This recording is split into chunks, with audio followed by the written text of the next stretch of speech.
ஜெபம்.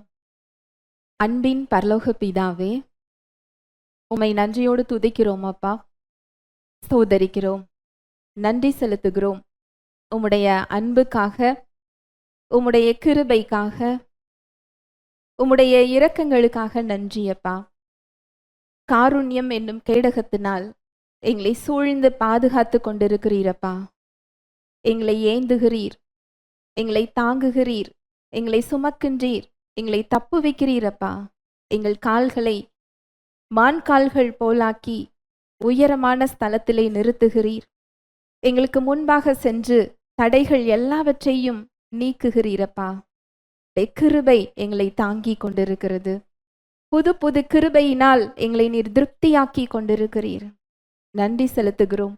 எங்களுக்கு என்ன என்ன தேவைகளோ எல்லாவற்றையும் சிலுவையில் செய்து முடித்திருக்கிறீர். இந்த சத்தியத்திற்கு நேராக வழி நடத்தி கொண்டிருக்கிறீர். தடைகளை, மனக்கடினத்தை இயேசுவின் நாமத்தினாலே அப்புறப்படுத்துகிறேன். சத்தியத்தை உணர்ந்து கொள்ளக்கூடிய, அதை தாழ்மையாக ஏற்றுக்கொள்ளக்கூடிய உணர்வுள்ள இருதயங்களை எங்கள் ஒவ்வொருவருக்கும் நீர் தருகிறதற்காக நன்றி செலுத்துகிறேன். எங்கள் தேவைகளை அறிந்திருக்கிறீர். எங்களுடைய கேள்விகள், விருப்பங்கள், பாரங்கள், கவலைகள், அவமானங்கள், நாங்கள் நின்று கொண்டிருக்கும் சூழ்நிலைகளை எங்களை காட்டிலும் நன்றாக அறிந்திருக்கிறீர். எங்களுக்கு ஏற்ற மன்னாவை தாரும். வார்த்தையாக நீர் கடந்து வருகிறதற்காய் நன்றி செலுத்துகிறேன். உம்முடைய வார்த்தையை நீர் அற்புதங்களினாலும் அடையாளங்களினாலும் உறுதிப்படுத்துகிறதற்காக நன்றி செலுத்துகிறேன். என்னை முழுமையாக அர்ப்பணிக்கிறேன். இயேசுவின் மூலம் ஜெபிக்கிறேன் நல்ல பிதாவே, ஆமென். Price the Lord. ஹல்லேலூயா. நன்றி இயேசுவே. இன்றைக்கு நம்ம தியானிக்க போகிற சத்தியம், கர்த்தர் நமக்காக யுத்தம் செய்கின்றார். ஹல்லேலூயா.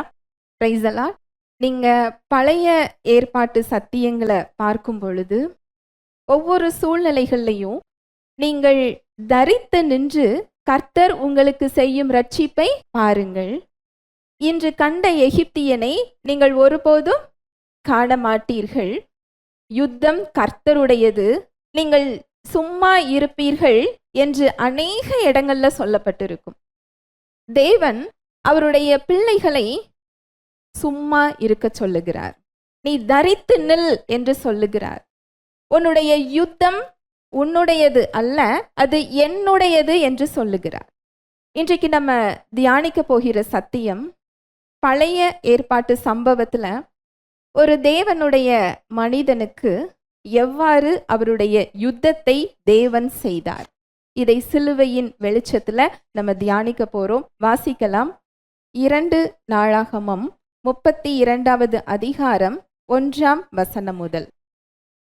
இக்காரியங்கள் நடந்தேறி வருகையில் அசிரியா ராஜாவாகிய செனகரிப் வந்து யூதாவுக்குள் பிரவேசித்து அரணான பட்டணங்களுக்கு எதிராக பாளையமிறங்கி அவைகளை தன் வசமாக்கிக் கொள்ள நினைத்தார். எசேக்கியா ராஜா ஒரு தேவ பக்தியுள்ள ஒரு ராஜா. இங்கு அவர் ஒரு யுத்தத்தை சந்திக்கிறார். தேவனுடைய பிள்ளைகளுக்கு எப்பொழுதுமே யுத்தம் உண்டு. நாம் ஜெபிக்கிறதினால், வேதம் வாசிக்கிறதினால், இயேசு கிறிஸ்து நமக்காக எல்லாவற்றையும் செய்து முடித்ததினால் நமக்கு போர் இல்லை என்று அர்த்தம் இல்லை. ஒவ்வொரு விசுவாசியும் ஒரு போர்க்களத்தில் நின்று கொண்டிருக்கிறோம். ஆவிக்குரிய யுத்தம். நம்முடைய போர் மாம்சத்தோடும் இரத்தத்தோடும் இல்லை. இந்த பிரச்சனைகள், ஒவ்வொரு பிரச்சனைகளை நாம எதிர்கொள்ளும் போதும் நம்ம நினைக்கின்ற ஒரு காரியம், தேவன் என் கூட இல்லையோ, நான் தேவனுக்கு பிரியமாக இல்லையோ, எதற்காக எனக்கு இப்படி ஒரு பிரச்சனை, இந்த சூழ்நிலை எனக்கு ஏன் தேவன் என் வாழ்க்கையில அனுமதித்தார் என்று பிரச்சனைகளை நாம் எப்படி பார்க்கிறோம் என்றால், தேவனுடைய உறவில் நாம் சரியாக இல்லையோ, என்ன தவறு செய்தோம், இல்லை என்றால் தேவன் எதற்கு இதை அனுமதித்தார் என்று பலவாறு நம்ம யோசிக்கிறோம். ஆனால் உண்மை என்னவென்றால், நாம் தேவனோடு நெருங்கி செல்லும் பொழுது, விசுவாசத்தில் பலப்படும் பொழுது, பிரச்சனைகள் குறையாது அதிகரிக்கும். ஹல்லேலூயா. Praise the Lord. பிரச்சனைகள் குறையாது, பிரச்சனை என்ன செய்யும்? அதிகரிக்கும். ஆனா சத்தியம் என்ன தெரியுமா? இவை எல்லாவற்றிலேயும் நம்மில் அன்பு கூறுகின்றவராலே நாம் முற்றிலும் ஜெயம் கொள்ளுகிறவர்களாய் இருக்கிறோமே. சத்தியம் இதுதான். நீங்க நினைக்கலாம், என்னோட சூழ்நிலை, என்னை எதிர்த்து வருகின்ற மனிதர்கள், என்னுடைய பலவீனம், என்னுடைய வறுமை, பொருளாதார பிரச்சனை, என்னுடைய பிள்ளைகள், என்னோட எதிர்காலம், நான் தொழில் செய்கிற இடம், நான் வேலை செய்கிற இடத்துல என்னை எதிர்க்கிறவர்கள், எனக்கு மேலே இருக்கிறவங்க, என் கூட இருக்கிறவங்க, என் குடும்பத்தில் எனக்கு உள்ள உறவுகள், இதெல்லாம் நம்ம பிரச்சனையாக பார்க்கலாம். ஆனால் சத்தியம் தெளிவாக சொல்லுது, நம்முடைய போர் மாம்சத்தோடும் இரத்தத்தோடும் இல்லை. நம்முடைய போர் வெளியே இல்லை, நம்முடைய போர் எங்க? நம்முடைய சிந்தனையில். ஒரு ஆவிக்குரிய யுத்தத்தில் நாம் நின்று கொண்டே இருக்கிறோம். இந்த பிரச்சனை மட்டும் முடிந்தால் போதும், எனக்கு சமாதானம் என்று நீங்க காத்து கொண்டிருப்பீர்கள் என்றால் பிரச்சனை அதோடு முடிகிறது இல்லை. அது முடிந்தா இன்னொரு பிரச்சனை. ஒரு பிரச்சனை இல்லை, அநேக பிரச்சனைகள். நம்ம இந்த உலகத்துல இருக்கிற வரைக்கும் ஒவ்வொரு பிரச்சனைகளையும் என்னதான் செய்து கொண்டிருப்போம், எதிர்கொண்டு இருப்போம். அந்த வசனத்தை மறுபடி வாசிக்கலாம். இக்காரியங்கள் நடந்தேறி வருகையில் அசிரியா ராஜாவாகிய செனகரிப் வந்து யூதாவுக்குள் பிரவேசித்து அரணான பட்டணங்களுக்கு எதிராக பாளையமிறங்கி அவைகளை தன் வசமாக்கிக் கொள்ள நினைத்தார். இக்காரியங்கள் நடந்தேறி வருகையில், என்ன காரியங்கள் நடந்தேறி வருகையில்? நீங்க முந்தின அதிகாரத்தை வாசிச்சு பார்த்தீங்க அப்படின்னா, எசேக்கியா ராஜா ஆலயத்தை சுத்திகரித்தார். சரியான ஆராதனையை அவர் மீட்டு எடுத்தார். தேவனை முழு இருதயத்தோடு என்ன செஞ்சாரா? தேடினாராம். இதெல்லாம் செய்து கொண்டு வரும் பொழுது அவருக்கு எதிராக எதிரியின் அச்சுறுத்தல், சோதனை, பயம், பகை, இது எல்லாம் அவருக்கு என்ன செய்து வருகிறது. இந்த விசுவாசத்துல நம்ம இருந்து கொண்டிருக்கும் போது வருகின்ற எதிர்ப்பு தேவனுடைய மறுப்பு அல்ல, அது நம்முடைய வளர்ச்சியின் அடையாளம். நான் சொல்ல வர்றது புரியுதா? நான் விசுவாசத்துல தானே இருக்கிறேன். இதற்கு முன்னால் கூட எனக்கு இப்படி பிரச்சனை இல்லையே. நான் அவரோடு நெருங்கி செல்லும் போது, நான் சத்தியத்தை அறிந்து கொள்ளும் போது, நான் விசுவாசத்தில் பலப்படும் பொழுது எனக்கு ஏன் இவ்வளவு போராட்டம் என்று நீங்க நினைப்பீர்கள் என்றால் அது உங்களது வளர்ச்சியின் அடையாளம். ஹல்லேலூயா, பிரைஸ் தி லார்ட். உலக பிரகாரமா பார்த்தா இந்த சனகரிப் யாரு அப்படின்னு சொன்னா ஒரு பலம் வாய்ந்த ஒரு ராஜா. புறஜாதி ராஜாவான இவர் அங்கு இஸ்ரவேலுக்கு சுற்றி உள்ள நாடுகளை எல்லாம் போரிட்டு ஜெயிக்கிறார். பெரிய பெரிய வெற்றிகளை பார்க்கிறார். உலக பிரகாரமா எசேக்கியா ராஜா அவரை ஜெயிக்கிறதுக்கு என்ன கிடையாது? வாய்ப்பே கிடையாது. இப்படிப்பட்ட ஒரு சூழ்நிலை. அங்கு என்ன நடக்கு பாருங்க. 2 நாளாகமம் 32வது அதிகாரம் 2வது வசனம். செனகரிப் வந்து எருசலேமின் மேல் யுத்தம் பண்ண நோக்கம் கொண்டிருப்பதை எசேக்கியா கண்டபோது நகரத்திற்கு புறம்பே இருக்கிற ஊற்றுகளை தூர்த்து போட தன் பிரபுக்களோடும் தன் பராக்கிரமசாலிகளோடும் ஆலோசனை பண்ணினார். அதற்கு அவர்கள் உதவியாயிருந்தார்கள். சனகரிப் வந்து எருசலேமின் மேல் யுத்தம் பண்ண நோக்கம் கொண்டிருப்பதை எசேக்கியா கண்டபோது நகரத்திற்கு புறம்பே இருக்கிற ஊற்றுகளை தூர்த்து போட தன் பிரபுக்களோடும் தன் பராக்கிரமசாலிகளோடும் ஆலோசனை பண்ணினார். அதற்கு அவர்கள் உதவியாய் இருந்தார்கள். ஒரு பிரச்சனை வருது. ஒரு பெரிய பலம் வாய்ந்த ராஜா போரிட முற்றுகையிட்டிருக்கிறாரு. அங்க இஸ்ரவேலுக்கு வெளியே பாளையம் இறங்கி இருக்கிறாங்க. ஒரு பெரிய படைபலம், அநேக வெற்றிகளை பார்த்த ஒரு ராஜா. இதை எசேக்கியா ராஜா பார்த்த பொழுது அந்த பிரச்சனையை அவர் மறுக்கல. விசுவாசம் என்பது பிரச்சனை இல்லை என்று மறுப்பது அல்ல. விசுவாசம் என்பது பிரச்சனைக்கு மத்தியில் நான் தனியாக இல்லை, தேவன் என்னோடு கூட இருக்கிறார், இதில் நான் தோற்று போவது இல்லை, என் சார்பில் அவர் என்ன செய்து கொண்டிருக்கிறார்? செயலாற்றி கொண்டிருக்கிறார். அந்த பிரச்சனையை பார்த்து என்ன செய்ய வேண்டும் என்று அவர் பார்க்கிறார். 2 நாளாகமம் 32 3வது வசனம் வாசிக்கலாம். நகரத்திற்கு புறம்பே இருக்கிற ஊற்றுகளை தூர்த்து போட தன் பிரபுக்களோடும் தன் பராக்கிரமசாலிகளோடும் ஆலோசனை பண்ணினார். அதற்கு அவர்கள் உதவியாயிருந்தார்கள். நகரத்திற்கு புறம்பே இருக்கிற ஊற்றுகளை தூர்த்து போட. அந்த பிரச்சனையை பார்த்து அவர் பயப்படல.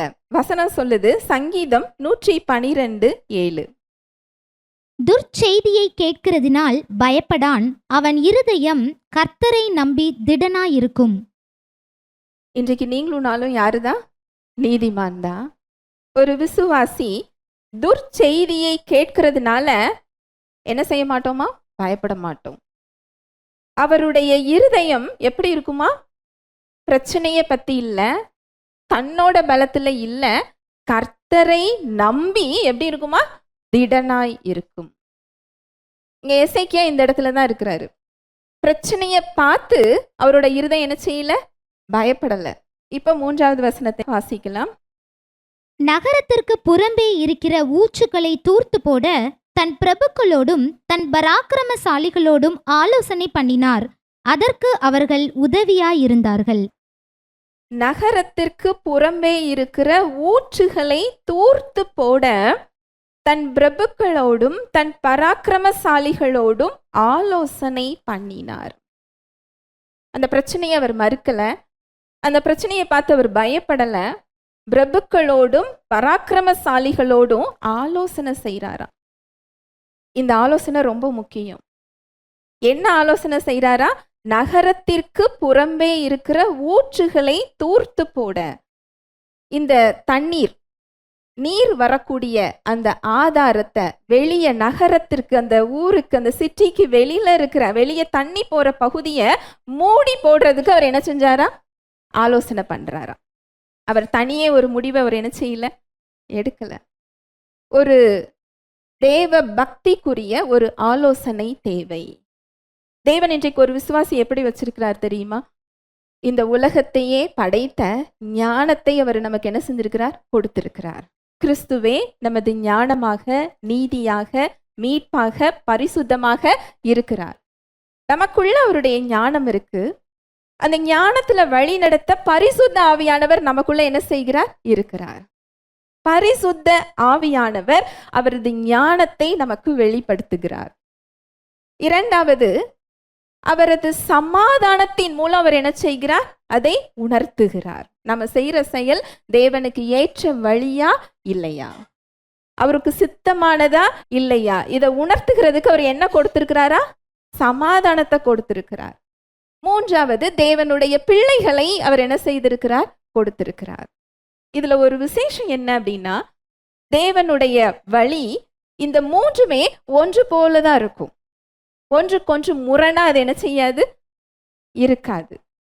அப்படி முரணாக இருந்ததுன்னா நாம என்ன செய்யணும்? அதை ஒரு வாரம் அந்த பிரச்சனைய, அந்த தீர்மானங்களை, நாம எடுத்திருக்கின்ற பதில்களை நிறுத்தி வச்சுட்டு அவருடைய சமூகத்துல என்ன செய்யணும்? காத்திருக்கணும். அவருடைய வார்த்தையின் மூலம் நமக்கு அவர் உறுதிப்படுத்துவார். இப்படி ஒரு ஆலோசனையின் படிதான் நம்முடைய செயல்கள் என்ன செய்யணும்? செயல்படணும்.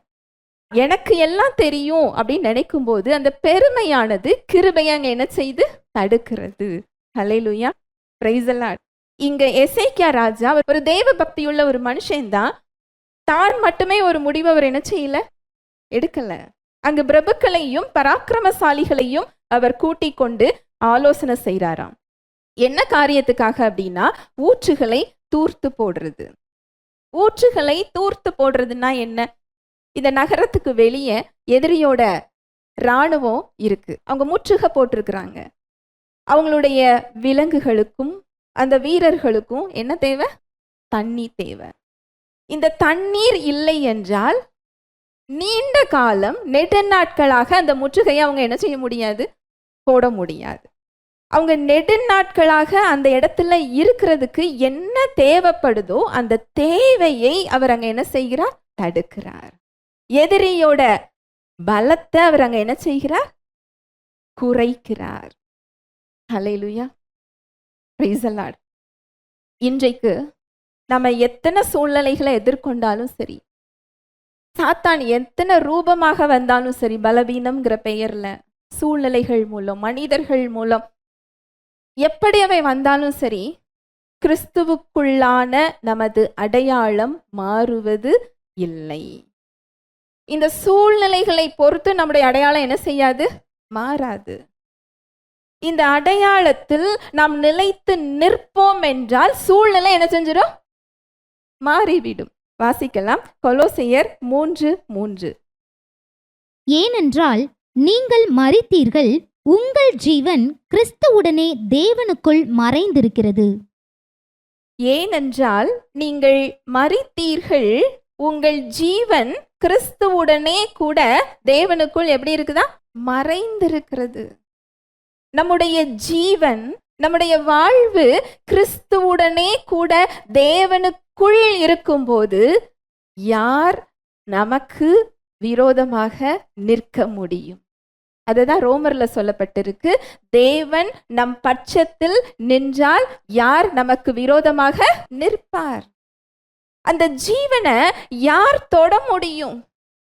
எந்த பிரச்சனை நம்மை மேற்கொள்ள முடியும்? இங்கு எசேக்கியா ராஜா தேவனுடைய உடன்படிக்கையில் இருக்கிறார், ஒரு விசுவாச வாழ்வில் இருக்கிறார். அந்த உடன்படிக்கையில் பாதுகாப்பு கொடுக்கப்பட்டிருக்கிறது, வெற்றி கொடுக்கப்பட்டிருக்கிறது. அதற்காக அவர் சும்மா இல்லை. அங்க எதிரி பலப்படுகின்ற இடத்தை அவர் அங்க என்ன செய்கிறார்? தடுக்கிறார். விசுவாசிகளுக்கு இந்த இடம் கொடுக்கப்பட்டிருக்கிறது. இன்றைக்கு பிசாசானவன் நம்மளை என்ன செய்ய முடியாது? தொட முடியாது. நம்முடைய ஜீவன் கிறிஸ்துவுக்குள் தேவனுடனே கூட என்ன செஞ்சிருக்கு? மறைந்திருக்கிறது. ஆனா நீங்கள் இடம் கொடுத்தால் அவனால் உங்களை என்ன செய்ய முடியும்? தொந்தரவு செய்ய முடியும். அவர்கிட்ட இருந்து பறிக்க முடியாது, ஆனா உங்களை என்ன செய்ய முடியும்? தொந்தரவு செய்ய முடியும். வாசிக்கலாம், எபேசியர் 4:27. பிசாசுக்கு இடம் கொடாமலும் இருங்கள். அப்படின்னா என்ன அர்த்தம்? பிசாசுக்கு நீங்க என்னிடம் ஜெபம் செய்யுங்க, நான் உங்களை பிசாசுகிட்ட இருந்து காப்பாற்றுவேன் இருக்குதா? இல்ல. இதுல என்ன சொல்லப்பட்டிருக்கு? பிசாசுக்கு இடம் கொடாமலும் இருங்கள். அப்படி என்றால் பிசாசுக்கு நீங்கள் இடம் கொடுக்கவும் முடியும். நான் சொல்ல வர்றது புரியுதா? ஒருத்தங்களை நீங்க இது உள்ள கொஞ்சம் அனுமதிக்க வேண்டான்னு நான் சொல்றேன். அப்படி என்றால் அவங்களால உள்ள என்ன செய்ய முடியும்? அனுமதிக்கவும் முடியும். இந்த அறியாமையை தான் பிசாசானவன் விசுவாசிகளிடம் பயன்படுத்துகிறான். நம்ம அது கர்த்தருடைய கரத்துல இருக்குன்னு நினைக்கிறோம். தேவன் அந்த அதிகாரத்தை இன்று யார் கையில கொடுத்திருக்கிறா? விசுவாசிகளின் கரத்தில். நீங்கள் பிசாசுக்கு இடம் கொடாமலும் இருங்கள். அப்படி என்றால் ஒரு விசுவாசியால் பிசாசுக்கு என்ன செய்ய முடியும்? இடம் கொடுக்க முடியும். இதை நீங்க அறிந்து கொண்டீங்கன்னா இந்த எசேக்கியா ராஜா போல அவனுடைய பலத்தை நீங்க என்ன செய்ய முடியும்? தடுக்க முடியும். அந்த நீரூற்ற தூர்த்து போடுற மாதிரி தான் இன்றைக்கு நம்ம எந்த நீரூற்றெல்லாம் அவனுக்கு நம்ம திறந்து விட்டுருக்கிறோம்? நான் கேட்கிற ஒரு கேள்வி, இந்த நீர் இல்லை என்றால் அங்க அந்த எதிரியின் படையால் அந்த இடத்துல என்ன செய்ய முடியாது? ரொம்ப நாள் நிற்க முடியாது. அங்க ஒரு பலவீனம் ஏற்படும். அங்க அவர்களுடைய பலமே இந்த நகரத்துக்குள்ள உள்ள நீரை வச்சுதான் இருக்குது. அது போல பிசாசுக்கு நம்முடைய வாழ்க்கையில பலம் கிடையாது, அதிகாரம் கிடையாது. கொலோசையர் 2:15 வாசிக்கலாம். துரைத்தனங்களையும் அதிகாரங்களையும் உரிந்து கொண்டு வெளியரங்கமான கோலமாக்கி அவைகளின் மேல் சிலுவையிலே வெற்றி சிறந்தார். துரைத்தனங்களையும் அதிகாரங்களையும் உரிந்து கொண்டு வெளியரங்கமான கோலமாக்கி அவைகளின் மேல் சிலுவையிலே வெற்றி சிறந்தார். நீங்க கேட்கலாம், சிலுவையில இயேசு கிறிஸ்து அவனுடைய அதிகாரத்தை உரிந்து கொண்டு வெற்றி சிறந்தார், அதற்கும் என் சூழ்நிலையை நான் மேற்கொள்றதுக்கும் என்ன சம்பந்தம் நீங்க கேட்கலாம். எனக்கு ஒரு சாட்சி ஞாபகம் வருது. சில வருடங்களுக்கு முன்பதாக ஒரு சகோதரி, ரொம்ப மென்மையான ஒரு இருதயம். மென்மையான இருதயம் அப்படின்னா நாம நினைக்கிறோம் ஒருத்தங்க கஷ்டப்பட்டா பாவப்படுறது, இறக்கப்படுறது, அவங்களுக்கு உதவி செய்யறது, இது மென்மையான இருதயம்னு நினைக்கிறோம். சுவிசேஷத்துல நீங்க எடுத்து வாசிச்சு பார்த்தீங்க அப்படின்னா, இயேசு கிறிஸ்து நிறைய அற்புதங்களை செய்வார். பசியுள்ளவர்களுக்கு, அந்த தேவையுள்ளவர்களுக்கு 5 அப்பம் 2 மீனை கொண்டு பல்லாயிரக்கணக்கான மக்களுக்கு அவர் என்ன செய்கிறார்? போஷிக்கிறார். மீதி 12 கூட நிறைய எடுக்கிறாங்க. இன்னொரு இடத்துக்கு போறாங்க. பரிசேயருடைய புளித்த மாவை குறித்து எச்சரிக்கையா இருங்கள்னு சொல்றாரு. இந்த சீஷர்கள் நினைக்கிறாங்க, நம்ம அப்பம் எடுத்துட்டு வராததுனால இவர் சொல்றாரோ. உடனே அவர் கேட்கிறாரு, ஏன் உங்களுடைய இருதயம் இத்தனை கடினமாக இருக்கிறது? சீஷர்களோட இருதயம் எப்படி இருந்ததா? கடினமா இருந்துச்சாம். அவங்க ஏதாவது தப்பு பண்ணாங்களா? ஏதாவது பாவம் செஞ்சாங்களா? யாருக்கு விரோதமாவது தீங்கு செஞ்சாங்களா? இல்ல, அவருடைய அற்புதத்தை மறந்தார்கள். அந்த அதிசயத்தை அவங்க என்ன செஞ்சுட்டாங்க? மறந்துட்டாங்க. தேவனுடைய வார்த்தையின் பொருளை, ஆவிக்குரிய பொருளை அவர்களால் என்ன செய்ய முடியல? புரிந்து கொள்ள முடியல. அப்பேற்பட்ட இருதயத்தை அவர் எப்படி சொல்றாரு? கடினமான இருதயம். அப்படி என்றால் இன்றைக்கு நம்மளோட இருதயம்லாம் எப்படி இருக்குது? கடினமா இருக்கு. ஒரு சூழ்நிலையில ஒரு தோல்வியை எதிர்பார்க்கிறோம், ஒரு ஏமாற்றத்தை நடந்துரும்னு எதிர்பார்க்கிறோம், ஒரு பலவீனத்துல இந்த நோய் முற்றி பெயரும்னு எதிர்பார்க்கிறோம். அவருடைய அற்புதத்தையும் அதிசயத்தையும் நம்மளால என்ன செய்ய முடியல? எதிர்பார்க்க முடியல. ஏனென்றால் நம்முடைய இருதயம் உலகத்திற்கு மென்மையானதாகவும் அவருக்கு எப்படி இருக்குது? கடினமாகவும் இருக்கு. உலகத்தை நம்ப முடியுது, அவரை என்ன செய்ய முடியல? நம்ப முடியல. அந்த சகோதரியோட இருதயம் எப்படி இருக்கும் அப்படின்னா, தேவனுக்கு மென்மையா இருக்கும். நான் முதல் நாள் அவங்களுக்கு பிரசங்கம் பண்ணும்போதே அவங்க சரீரத்துல நிறைய விடுதலையை பார்த்தாங்க. ஜெபிக்காமலே அந்த சத்தியத்தை கேட்கும் போதே என்ன செஞ்சாங்க? நிறைய விடுதலையை பார்த்தாங்க. கணவன் மனைவிக்குள்ள 10 வருஷமா பிரச்சனை. அவங்களுக்கு நான் அந்த சுவிசேஷத்தை அனுப்புறேன். இதெல்லாம் அவங்க புரிந்து கொண்டாங்க. ஒரு குறிப்பிட்ட காலத்துல அதுல விடுதலையும் பார்த்துட்டாங்க. அவங்க சொன்ன சாட்சி என்ன அப்படின்னா, இந்த பிரச்சனையை நான் பார்க்கும்போது மாம்சத்தோடும் இரத்தத்தோடும் எனக்கு போர் இல்லை, என் கணவரோட எனக்கு போர் இல்லை. துரைத்தனங்களையும் அதிகாரங்களையும் உரிந்து கொண்டு வெளியரங்கமான கோலமாக்கி அவைகளின் மேல் சிலுவையில் வெற்றி சிறந்தார். அவன் பல் பிடுங்கப்பட்ட ஒரு பாம்பு. அவனுக்கு என் குடும்பத்தின் மேல, என் மேல, என் கணவர் மேல என்ன கிடையாது? அதிகாரம் இல்லை. இந்த வெளிச்சத்தை புரிந்து கொண்டு அவங்க கணவரோடு சேர்ந்தாங்க. ஹல்லேலூயா, பிரைஸ் தி லார்ட். நம்ம இன்னும் சுவிசேஷத்தை என்ன செய்து கொள்ளல? புரிந்து கொள்ளல. நம்ம மனுஷனை எதிரியா பார்க்கிறோம், சூழ்நிலையை போராட்டமா பார்க்கிறோம், நோயை போராட்டமா பார்க்கிறோம், பிரச்சனைகளை போராட்டமா பார்க்கிறோம். நம்முடைய போர் மாம்சத்தோடும் இரத்தத்தோடும் இல்ல. இங்க எசேக்கியா ராஜா சத்துருவுக்கு, எதிரிக்கு எது பலமோ அந்த பலத்தை அவர் என்ன செய்யறாரா? தடுக்கிறார். இன்றைக்கு கிறிஸ்துவுக்குள்ள தேவன் நமக்கு ஒரு பெரிய வெற்றியை கொடுத்திருக்கிறார். அவரோடு கூட உன்னதத்தில் நாம் உட்கார வைக்கப்பட்டிருக்கிறோம். ஹல்லேலூயா, பிரைஸ் தி லார்ட். அவரை போலவே மாற்றி இருக்கிறார். சகலத்தையும் நம்முடைய பாதங்களுக்கு கீழ்ப்படுத்தி இருக்கிறார். சகலமும் நம்முடைய பாதங்களுக்கு கீழ்ப்படுத்தப்பட்டிருக்கிறது. இதுதான் சத்தியம், இதுதான். ஆனா நாம் அனுமதி கொடுத்தால் பிசாசால நம்ம வாழ்க்கைக்குள்ள என்ன செய்ய முடியும்? வர முடியும். அதுதான் ரோமர்ல சொல்லப்பட்டிருக்கு. வாசிக்கலாம், ரோமர் 6:16. மரணத்துக்கு ஏதுவான பாவத்துக்கானாலும் நீதிக்கு ஏதுவான கீழ்ப்படிதலுக்கானாலும் எதற்கு கீழ்ப்படியும்படி உங்களை அடிமைகளாக ஒப்பு கொடுக்கிறீர்களோ அதற்கே கீழ்ப்படுகிற அடிமைகளாய் இருக்கிறீர்கள் என்று அறியீர்களா?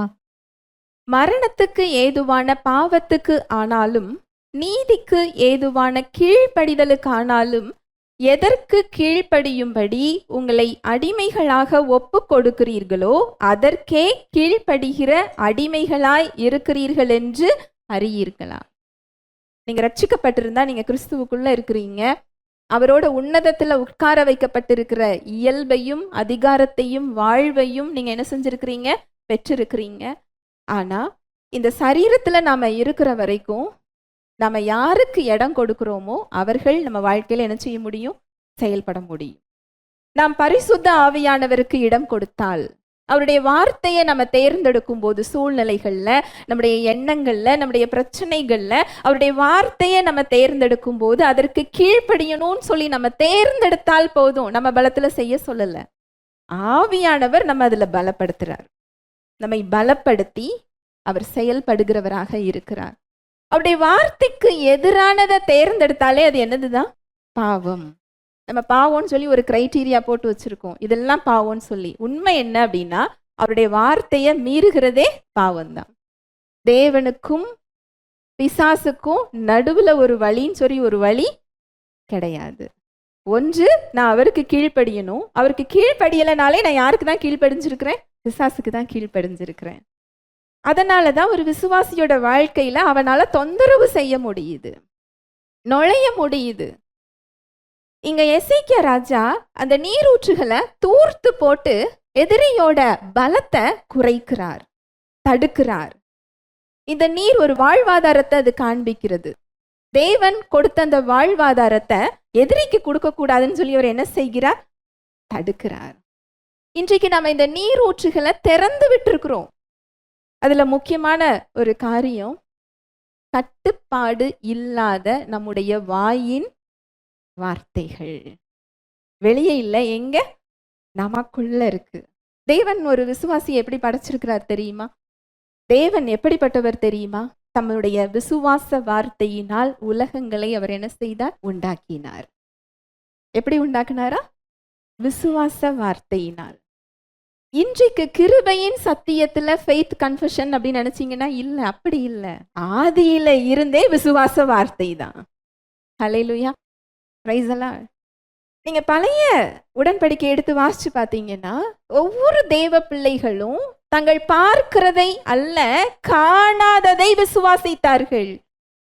தாங்கள் எதை விசுவாசித்தார்களோ அதை அவர்கள் பேசினார்கள். தாங்கள் எதை விசுவாசித்து பேசினார்களோ அதை அவர்கள் பெற்றுக்கொண்டார்கள். ஹல்லேலூயா, பிரைஸ் தி லார்ட். அந்த தேவனுடைய சாயலை பெற்றவர்கள், அவரது இயல்பின்படி நாம் படைக்கப்பட்டவர்கள். மத்தேயுல சொல்லப்பட்டிருக்கு, வாசிக்கலாம். மத்தேயு 12:37. ஏனெனில் உன் வார்த்தைகளினாலே நீதிமான் என்று தீர்க்கப்படுவாய், அல்லது உன் வார்த்தைகளினாலே குற்றவாளி என்று தீர்க்கப்படுவாய் என்றார்.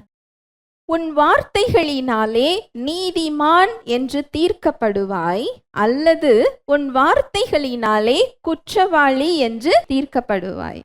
அப்படின்னா என்ன அர்த்தம்? நம்ம எதை பேசுறோமோ அதை என்ன செய்து கொள்வோம்? பெற்றுக்கொள்ளுவோம். மரணமும் ஜீவனும் நம் நாவின் அதிகாரத்தில் இருக்கிறது. ஒரு பிரச்சனைக்கு மத்தியில இது என்னால முடியாது அப்படின்னு சொல்லி நீங்க நெஜத்தை பேசலாம், நீங்க பார்க்கின்ற ஒரு உண்மையை பேசலாம், ஆனால் அது சத்தியம் இல்லை, அது ஜீவன் இல்லை. பழைய உடன்படிக்கையில ஒரு சம்பவம், பெரிய பெரிய அற்புதங்களை செஞ்சு இஸ்ரவேல் மக்களை வெளியே கொண்டு வர்றாரு. பாலும் தேனும் ஓடுகின்ற கானான் தேசத்தை உங்களுக்கு சுதந்திரமாக நான் கொடுத்தேன். அந்த பிரசன்னம் அவங்க கூடவே போகுது. மேகஸ்தம்பமாக பகல்ல, அக்கினி ஸ்தம்பமாக இரவுல. அவருடைய ப்ரொவிஷன், அந்த பலன், அந்த மன்னா, தேவதூதர்களின் சாப்பாடை 3 வேளை என்ன செய்யறாங்க? சாப்பிடுறாங்க. ஆனாலும் அவரை விசுவாசிக்க முடியல. கானானுக்குள்ள சுத்தி பார்க்கணும்ட்டு போறாங்க. அங்க ராட்சதர்களை பார்க்குறாங்க, கோட்டை பலமா இருக்கிறத பார்க்காங்க. இவர்களை நம்மளால மேற்கொள்ள முடியாது என்று மோசேயிடமும் இஸ்ரவேல் மக்களிடமும் வந்து சொல்கிறார்கள்.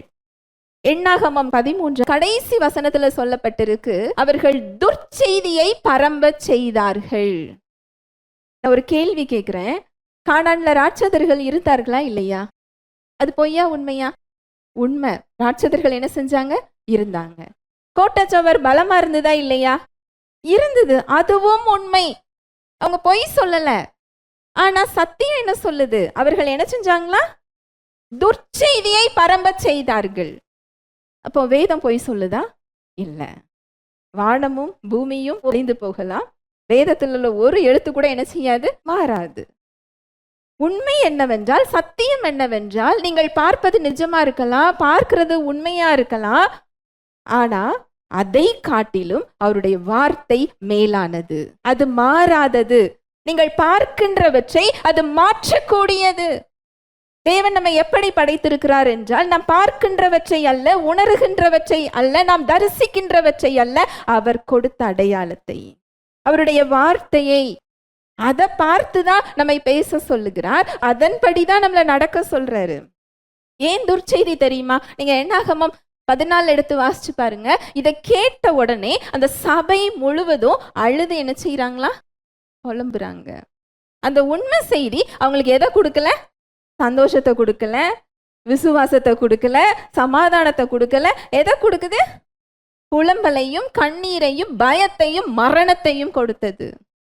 இன்றைக்கு ஒரு விசுவாசி, நான் மெடிக்கல் ரிப்போர்ட்டை தானே நான் பேசுறேன், நான் பிராக்டிக்கலா தானே பேசுறேன், நான் நிஜத்தை தானே பேசுறேன், நான் நடக்கிறத தானே பேசுறேன், நான் உணர்கிறது தானே பேசுறேன், நான் பக்கத்துல உள்ளவங்களுக்கு நடந்தது தானே பேசுறேன், இதையெல்லாம் பேசுறோம்.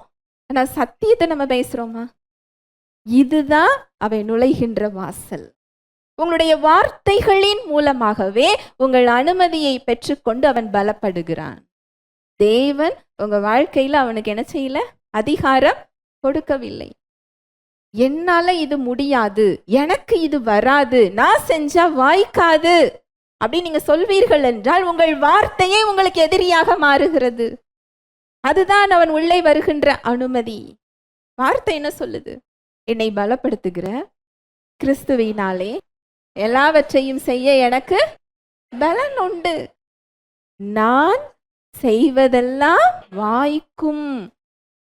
ஒரு குறிப்பிட்ட ஒரு இது மாத்திரம் சொல்லல, என்ன செஞ்சாலும் என்ன செய்யும்? வாய்க்கும்.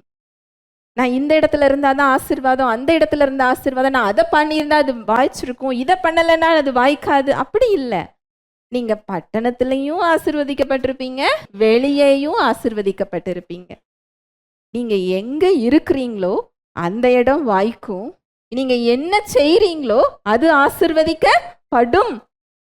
சத்தியம் அதை தான் சொல்லுது. மாறாக நம்ம துர்ச்செய்தியை பேசுறதுனால அவனுக்கு நம்முடைய வாழ்க்கையில என்ன கொடுக்கிறோம்?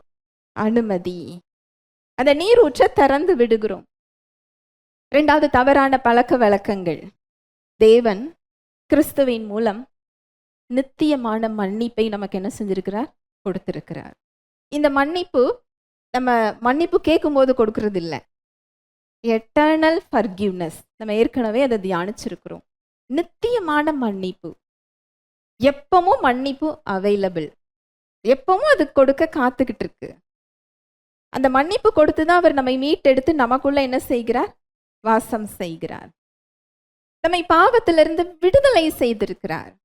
இந்த கிருபையெல்லாம் நான் என்ன வேண்டுமானாலும் செய்யலாம் என்பதற்கான லைசன்ஸ் கிடையாது. நம்ம கிட்ட தவறான பழக்க வழக்கங்கள் இருந்ததுன்னா நம்ம அந்த நீர் ஊற்ற திறந்து விடுற மாதிரி தான். அந்த பழக்க வழக்கங்கள் மூலம் அவன் அனுமதியை பெற முடியும். நம்ம வாழ்க்கையில அந்த அதிகாரத்தை அவனால என்ன செய்ய முடியும்? எடுக்க முடியும். பரிசுத்த ஆவியானவர் நமக்குள் இருந்தாலும், நமக்கு பரிபூர்ணமான ஜீவன் கொடுக்கப்பட்டிருந்தாலும், பிசாசானவன் நம்முடைய கால்களுக்கு கீழாக்கப்பட்டிருந்தாலும், நம்ம நித்திய ரட்சிப்பை அடைந்திருந்தாலும், நாம கொடுக்கின்ற இடத்தின் மூலம் அவனால தொந்தரவு என்ன செய்ய முடியும்? செய்ய முடியும். அந்த பரிபூரணத்தை அவனால என்ன செய்ய முடியும்? பறிக்க முடியாது. அதை அனுபவிக்க விடாம என்ன செய்ய முடியும்? தடுக்க முடியும். ஆனா இன்றைக்கு கிருபையில இந்த தவறான பழக்க வழக்கங்கள், பாவ பழக்க வழக்கங்கள், அடிமைத்தனங்கள் எல்லாவற்றிலிருந்தும் விடுதலை கொடுக்கப்பட்டிருக்கு. வாசிக்கலாம். 1 யோவான் 1:7. அவர் ஒளியில் இருக்கிறது போல நாமும் ஒளியிலே நடந்தால் ஒருவரோடொருவர் ஐக்கியப்பட்டிருப்போம். அவருடைய குமாரனாகிய இயேசு கிறிஸ்துவின் இரத்தம் சகல பாவங்களையும் நீக்கி நம்மை சுத்திகரிக்கும். அவர் ஒளியில் இருக்கிறது போல நாமும் ஒளியிலே நடந்தால் ஒருவரோடு ஒருவர் ஐக்கியப்பட்டிருப்போம்.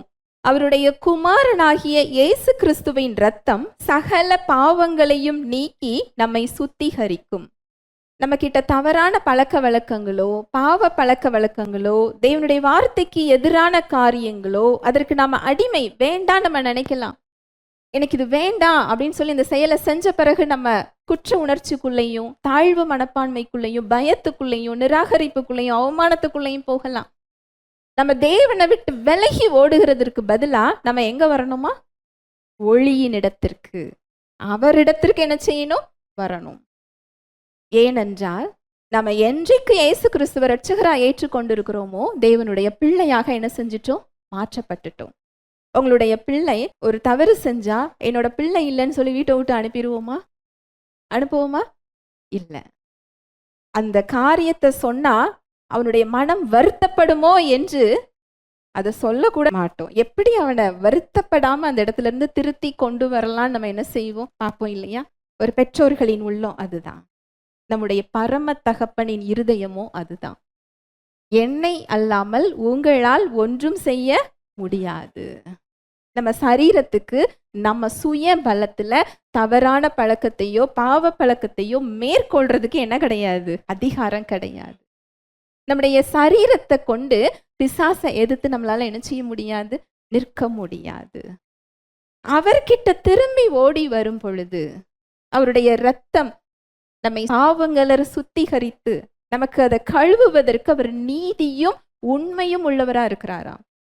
உங்க நீதி எனக்கு கொடுக்கப்பட்டிருக்கு, நான் பாவத்துக்கு மறிச்சிருக்கிறேன், நான் உள்ள இருக்கிறது ஆதாமோட இயல்பு இல்லை, தேவத்தினால நான் என்ன செஞ்சிருக்கிறேன்? மறுபடியும் பிறந்திருக்கிறேன், எனக்கு இது வேண்டாம் அப்படின்னு சொல்லி நீங்க தீர்மானம் எடுத்து அவரை பிடித்து கொண்டால் போதும் அவருடைய பரிசுத்தம் உங்களில் வெளிப்பட ஆரம்பிக்கும். அது உங்களை தூக்கி விட்டுரும். பாவ பழக்கத்துல இருந்தும் தவறான பழக்கத்துல இருந்தும் தேவையில்லாத காரியத்துல இருந்தும் அது என்ன செஞ்சிடும்? தூக்கி விட்டுரும். கிருபை என்பது அதுதான். நம்ம எல்லா தவறையும் செஞ்சு எக்ஸ்கியூஸ் கேட்கறதுக்கு பேர் என்ன கிடையாது? கிருபை கிடையாது. நம்ம அதுல இருந்து தூக்கி விட்டு பலப்படுத்த அது கொடுக்கப்பட்டிருக்கிறது. ஹல்லேலூயா, பிரைஸ் தி லார்ட். இந்த இடத்துல நம்ம அனுமதித்து கொண்டிருப்போம் என்றால் அவனுக்கு நீர் ஊற்ற என்ன செஞ்சுக்கிட்டு இருக்கிறோம்? திறந்து விட்டுருக்கிறோம். மூன்றாவது காரியம், கட்டுப்பாடற்ற எல்லையற்ற உறவுகள். அப்படின்னா என்ன அர்த்தம் தெரியுமா? வசனம் சொல்லுது 2 கொரிந்தியர் 6:14. அந்நிய நுகத்திலே அவ்விசுவாசிகளுடன் பிணைக்கப்படாதிருப்பீர்களாக. நீதிக்கும் அநீதிக்கும் சம்பந்தமேது? ஒளிக்கும் இருளுக்கும் ஐக்கியமேது? அந்நிய நுகத்திலே அவிசுவாசிகளுடன் பிணைக்கப்படாதிருப்பீர்களாக. நீதிக்கும் அநீதிக்கும் சம்பந்தம் ஏது? ஒளிக்கும் இருளுக்கும் ஐக்கியம் ஏது? நல்லா கவனிங்க. இந்த எசேக்கியா ராஜா அந்த நீரூற்று அவர் தூர்த்து போடுறது எதிரிகளின் பலத்தை குறைக்கணும்னு சொல்லி என்ன செய்கிறார்? தூர்த்து போடுகிறார். பிசாசானவன் நம்முடைய பலவீனத்தின் மூலமாக நம்மிடத்துல வர்றதை விட நம்முடைய பலத்தின் மூலமாக அவன் வருகிறான். நான் மறுபடி சொல்றேன், புரியும் விதமாக சொல்றேன். பிசாசானவன் நம்முடைய பலவீனத்தின் மூலமாக வருவதை விட நம்முடைய பலத்தின் மூலமாக தான் அவன் உள்ள என்ன செய்கிறான்? வருகிறான். எப்படி என்றால், நாம் இந்த தண்ணீர், இதை வச்சே உங்களுக்கு நான் சொல்லி கொடுக்குறேன். இந்த நீர் மக்களுக்கு தேவையான ஒரு வாழ்வாதாரம் இல்லையா? அவங்க உயிர் வாழ தேவையான ஒரு முக்கியமான ஒரு காரியம். அதுபோல நம்மிடத்தில் எது பலமாக இருக்கிறதோ அந்த இடத்தில் நாம் தேவனை சார்ந்து கொள்ளாமல் நம் பலத்துல என்ன செய்ய ஆரம்பிச்சிருவோம்? நிற்க ஆரம்பிப்போம். உதாரணத்துக்கு நம்முடைய உறவுகளை எடுத்துக்கொள்ளலாமே. நம்முடைய உறவுகள் நமக்கு பலம் இல்லையா? இந்த உறவுகளை நாம் பலமாக பார்க்கும் பொழுது தேவன் 2ஆம் இடத்துக்கு என்ன செய்கிறார்? வருகிறார். அந்த இடத்துல ஜெபம், நம்பிக்கை குறையும். தேவன் மேல உள்ள நம்பிக்கை இல்லை, மனுஷன் மேல நமக்கு அங்க என்ன வருது? நம்பிக்கை வருது. வசனம் சொல்லுது, எரேமியா 17:5. மனுஷன் மேல் நம்பிக்கை வைத்து மாம்சமானதை தன் புய பலமாக்கிக் கொண்டு கர்த்தரை விட்டு விலகுகிற இருதயமுள்ள மனுஷன் சபிக்கப்பட்டவன் என்று கர்த்தர் சொல்கிறார். மனுஷன் மேல் நம்பிக்கை வைத்து மாம்சமானதை தன் புய பலமாக்கி கொண்டு கர்த்தரை விட்டு விலகுகிற இருதயமுள்ள மனுஷன் சபிக்கப்பட்டவன் என்று கர்த்தர் சொல்லுகிறார். சிலுவையின் வெளிச்சத்துல இயேசு கிறிஸ்து நமக்காக சாபமாகி எல்லா சாபத்திலிருந்தும் நம்மளை என்ன செஞ்சிட்டார்? மீட்டு கொண்டார். நம்ம சாப விளைவுகள்ல இருக்க வேண்டாம். ஆனா மனுஷன் மேல நம்ம நம்பிக்கை வைக்கும் போது அங்க அவர் கொடுத்த பரிபூரணம் என்ன செய்யப்படுது? தடுக்கப்படுது. பிசாசானவன் அந்த சுயத்தை, அந்த மனுஷன் மேல உள்ள நம்பிக்கையின் மூலம் அங்க அவர் செயல்பட விடுறத அவன் என்ன செஞ்சுக்கிட்டு இருக்கிறான்? தடுத்து கொண்டிருக்கிறான். நம்மிடம் உள்ள உறவுகள் எல்லோரும் தேவனை அறிந்தவர்கள், வேத வார்த்தையின் மதிப்புகளை தெரிந்தவர்கள், அதற்கு முதலிடம் கொடுப்பவர்களா என்றால் இல்லை. நாம எப்படிப்பட்ட மனுஷனை தூக்கி முதல்ல வச்சிருக்கிறோம்? அவர்களை நம்பி போகும்போது, அவர்களுக்கு முதலிடம் கொடுக்கும் போது அவர்களுடைய மதிப்புகள் நமது மதிப்புகளாக என்ன செய்து மாறுது. வேதத்துக்கு முக்கியத்துவம் கொடுக்காதவர்களோட மதிப்புகளும் முக்கியத்துவம் கொடுக்கின்றவர்களோட மதிப்புகளும் எப்படி ஒன்றாக மாற முடியும்? அதனாலதான் அங்க பவுல் கேட்கிறாரு, விசுவாசிக்கு அவிசுவாசியோடு சம்பந்தம் ஏது? நீதிக்கும் அநீதிக்கும் ஐக்கியம் ஏது? ஒளிக்கும் இருளுக்கும் என்ன சம்பந்தம்னு கேட்கிறாரு. அப்படி என்றால் உறவுகள் வேண்டாமா நீங்க கேட்கலாம். உறவுகள் வேணும். ஒரு பவுண்டரி வேணும், ஒரு எல்லை வேணும். எந்த உறவுகளா இருந்தாலும் சரி, எந்த நண்பர்களா இருந்தாலும் சரி, எதுவாக இருந்தாலும் சரி, தேவன் தான் முதலிடம். அப்பதான் உங்களோட வேல்யூஸ் மாறாது. உங்களுடைய தொழிலா இருக்கலாம், உங்களோட ஊழியமா இருக்கலாம், உங்க வேலையா இருக்கலாம், உங்க பிள்ளைகள் காரியமா இருக்கலாம், உங்க சரீரமா இருக்கலாம், குடும்பமா இருக்கலாம். நீங்க எடுக்கிற ஒவ்வொரு தீர்மானங்கள்லையும் தேவனோட வழியின்படி நடக்கணும்னா மற்ற தீர்மானங்கள் உள்ள என்ன செய்யக்கூடாது? வரக்கூடாது. அவங்க பார்க்கின்ற விதமாக நீங்க பார்க்க ஆரம்பிச்சீங்க அப்படின்னு சொன்னா அது அந்த நீரூற்ற திறந்து விடுறது. ஒரு பவுண்டரி தேவை. நம்ம கொடுக்கிற நேரம், நம்ம கொடுக்கிற முக்கியத்துவம், நம்முடைய உணர்ச்சிகள், கட்டுப்பாடற்ற உணர்ச்சிகள் மூலமா எடுக்கக்கூடிய தீர்மானங்கள், இது எல்லாமே அவனுக்கு நீரூற்ற திறந்து விடுறது தான். இன்னும் சொல்லணும்னா சொல்லிக்கிட்டே போகலாம். முக்கியமான சில காரியங்களை இன்றைக்கு நான் சொல்லியிருக்கிறேன். இந்த மாதிரி அநேக நீரூற்றுகள் இருக்கு. நீங்க சத்தியத்தை தெரிந்து கொள்ளும் போது, அந்த ஒளியினிடத்திற்குள் போகும்போது எந்தெந்த நீரூற்ற அவனுக்கு திறந்து விட்டுருக்குறோன்னு உங்களுக்கு என்ன செய்யும்? தெரியும். அதை தடுக்க தீர்மானம் எடுத்தா போதும், கிருபை உங்களை பலப்படுத்தும். இந்த சாய்ஸ் மட்டும்தான் இன்றைக்கு உங்கள்கிட்ட அவர் கேட்கிறார். அந்த தீர்மானம் தான். அந்த தீர்மானம் எடுத்து நீங்க எசேக்கியா ராஜா என்ன செய்யறாரு? அங்க தூர்க்கிறதுக்கு அவங்க செயல்படுறாங்க. இன்னைக்கு நீங்க தீர்மானம் எடுத்தா போதும். எது உங்களை தவறான காரியத்துக்கு அழைத்து செல்லுது, எது தேவன் இருந்து உங்களை பிரிக்குது, எந்த வார்த்தை மரணத்தை கொடுக்குது, அதை பேசுறதுக்கு முன்னாடி இது தேவ நாமத்தை மகிமைப்படுத்துதா, தேவனுடைய சத்தியத்தை முதன்மைப்படுத்துதா, இல்லை என் உணர்ச்சியை காண்பிக்குதா, என் பயத்தை காண்பிக்குதா, என் சூழ்நிலையை காண்பிக்குதா, உலகத்தை மகிமைப்படுத்துதா, இத யோசிச்சு நீங்க பேசுனீங்கன்னா பேசவே மாட்டோம். வசனம் சொல்லுது, தன்னோட நாவை கட்டுப்படுத்தாம அவனுடைய தேவ பக்தி எப்படிப்பட்டதா? வீண். ஹல்லேலூயா. நம்ம பேசுற வார்த்தை ஒன்று சத்தியமா இருக்கணும், இல்லை என்றால் ஒருத்தங்களை உருவாக்குற விதமாக, தூக்கி விடுற விதமாக, சாரம் நிறைந்த கிருபை நிறைந்த வார்த்தைகளா என்ன செய்யணும்? பேசணும். அப்படி இல்லாட்டி என்ன செய்யணும்? அமைதியா என்ன செஞ்சிடணும்? போகணும். இதெல்லாம் அவனுக்கு திறந்து விடுற இடங்கள். ஹல்லேலூயா. Praise the Lord. மறுபடியும் வாசிக்கலாம். 2 நாளாகமம் 32:4 வசனம். அசிரியா ராஜாக்கள் வந்து அதிக தண்ணீரை கண்டுபிடிப்பானேன் என்று சொல்லி அநேகம் ஜனங்கள் கூடி எல்லா ஊற்றுகளையும் நாட்டின் நடுவில் பாயும் ஓடையையும் தூர்த்து போட்டார்கள். இங்க அசீரியா ராஜாக்கள் வந்து அதிக தண்ணீரை கண்டுபிடிப்பானேன் என்று சொல்லி அநேகம் ஜனங்கள் கூடி எல்லா ஊற்றுகளையும் நாட்டின் நடுவில் பாயும் ஓடையையும் என்ன செஞ்சிட்டாங்க? தூர்த்து போட்டாங்களாம். அவர் சொல்றத அந்த மக்கள் என்ன செஞ்சாங்களா? கேட்டாங்களா? ஒற்றுமை. இன்றைக்கு சபைகள்ல என்ன இல்லை? விசுவாசிகள்கிட்ட என்ன இல்லை? ஒற்றுமை இல்லை. ஒரு வருந்தப்படத்தக்க விஷயம் என்ன அப்படின்னா, உலகங்களை உண்டாக்கிய வல்லமை, கிறிஸ்துவை மரித்தோரிலிருந்து எழுப்பின வல்லமை, உயிர்ப்பிக்கிற வல்லமை இன்றைக்கு பரலோகத்துல இல்லை. எங்க இருக்கு தெரியுமா? நமக்குள்ள இருக்கு. பழைய உடன்படிக்கையில தேவ மனிதர்கள் எல்லாம் பெரிய பெரிய அடையாளங்கள், அற்புதங்கள், உங்க வாழ்க்கை ஒரு டெஸ்டிமனியா, ஒரு சாட்சியா நின்றது. அந்த ஓட்டத்தை நல்லபடியா ஓடி முடிச்சாங்க, பெரிய சாட்சியா இருந்தாங்க. வெளியே தான் அந்த அபிஷேகம். இன்றைக்கு நமக்கு உள்ள என்ன கொடுக்கப்பட்டிருக்கு? அபிஷேகம். நம்ம இறங்கி வாரோன்னு சொல்லி கெஞ்சி மஞ்சாடுற இடத்துல அவர் நம்மளை என்ன செய்யல? வைக்கல. கரங்களை நீட்டு வல்லமை என்ன செய்யும்? புறப்படும். மரித்தவர்கள் உயிரோடு எழுந்திருப்பார்கள், வியாதியஸ்தர்கள் சுகம் அடைவார்கள், அசுத்தாவிகள் அலறியடித்து ஓடுவார்கள். அவருடைய வாழ்வு நமக்கு கொடுக்கப்பட்டிருக்கிறது. அன்பு, சந்தோஷம், சமாதானம், நீடிய பொறுமை, தயவு, சாந்தம், நற்குணம், இச்சையடக்கம், இதெல்லாம் ஒரு கனிகள். ஒரு மரத்துல கனிகள் யாருக்குன்னு நினைக்கிறீங்க? மரத்துக்கா நமக்கா? அப்போ நம்ம கிட்ட வர்ற கனிகள் யாருக்கு? மற்றவர்களுக்கு. உங்ககிட்ட அன்புங்கிற கனி வரும்போது ஒருத்தங்க அதை பறிச்சு என்ன செய்வாங்க? அனுபவிப்பாங்க. ஒரு விசுவாசி இருக்கிற இடத்துல சமாதானம் இருக்குதா? அங்க குழப்பம் வருதா? இன்னைக்கு ஒரு விசுவாசி அந்த இடத்துக்கு போனா அங்க சமாதானம் வருதா? குழப்பம் வருதா? சபை எப்படி இருக்கு இன்னைக்கு? சமாதானத்தோட இருக்கா? குழப்பத்தோட இருக்கா? அங்க கனி இல்ல. கனி கொடுக்காத மரத்தை அங்க வைக்கிறதுக்கு இயேசு கிறிஸ்து என்ன செய்யல? விரும்பல. இந்த ஒற்றுமை இல்லாததுனால தான் யாக்கோபுல சொல்லப்பட்டிருக்கு, எங்கெல்லாம் கலகமும் துர்ச்செய்கைகளும் உண்டோ அங்கெல்லாம், வசனம் எடுத்து வாசிக்கலாம், யாக்கோபு 3:16.